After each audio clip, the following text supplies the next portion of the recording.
అందరికీ నమస్కారం. చెన్నై నగరంలోని తిరునీర్మలైలో ఉన్న శ్రీ రంగనాథ స్వామి దేవాలయం దర్శించుకోవడానికి ఈరోజు వచ్చాను. ఇక్కడ కొండ కింద నిలవన్ పెరుమాళ్ దేవాలయం ఉంది. ఈ దేవాలయంలో స్వామి స్థానిక భంగిమలో కనిపిస్తారు. కొ ఈ దేవాలయాన్ని 9వ శతాబ్దంలోని చోళరాజుల కాలంలో నిర్మించారు. ఇక్కడున్న నీలవన్ పెరుమాళ్ చాలా అద్భుతంగా, కళ్ళకు కనువిందుగా కనిపిస్తూ ఉంటాడు. ఈ దేవాలయ నిర్మాణ శైలి చాలా అద్భుతంగా కట్టడం జరిగింది. లోపల చాలా దేవాలయాలున్నాయి. అదేవిధంగా దేవాలయం ముందున్న గోపురం కన్నులకు కనువిందుగా చేస్తుంది.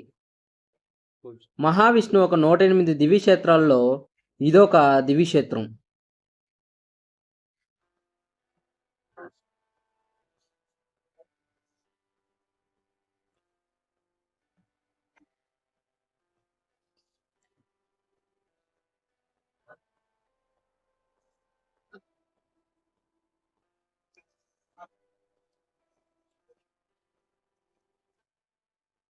కొండపైనున్న శ్రీ రంగనాథ స్వామి దేవాలయాన్ని దర్శించుకుందాం. వెళ్దాం రండి. ఇక్కడ కొండపైకి వెళ్ళడానికి 250 మెట్లున్నాయి. ఈ మార్గ మధ్యంలోనే శ్రీ ఆంజనేయ స్వామి వారి దేవాలయం కూడా మనకి కనిపిస్తుంది. ఇదే శ్రీ రంగనాథ స్వామి దేవాలయం ముఖద్వారం. కొండ మీద ఉన్న శ్రీ రంగనాథ స్వామి శయనిస్తూ భంగిమలో కనిపిస్తారు. శ్రీ నరసింహస్వామి ఉపస్థితిగా శ్రీ ఉలగంద పెరుమాళ్ నడుస్తున్నట్లుగా దర్శనమిస్తారు. ఈ దేవాలయం చాలా అద్భుతంగా నిర్మించారు. చుట్టూ ప్రహరితో ఎత్తైన గోడలతో నిర్మించడం జరిగింది. ఈ గుడి ముందున్న ధ్వజస్తంభం చాలా ఎత్తుగా చాలా అద్భుతంగా ఉంటుంది. ఇక్కడ 2 అంతస్తులుగా ఈ దేవాలయం నిర్మించబడింది.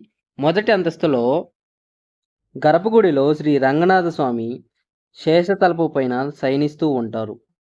ఆయన మొహంలో చిరునవ్వు వెలుగుతూ కాంతిని ప్రకాశంగా ఉంటుంది. కింద అంతస్తు నుంచి పై అంతస్తుకి వెళ్ళడానికి మెట్లు మార్గం ఉంది.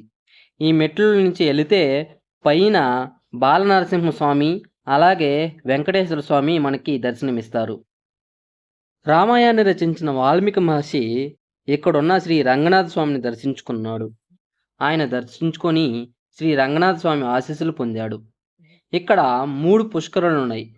మొదటిది క్షీర పుష్కరిణి. ఈ క్షీర పుష్కరిణి వైకుంఠం జలపాతం అని నమ్ముతారు.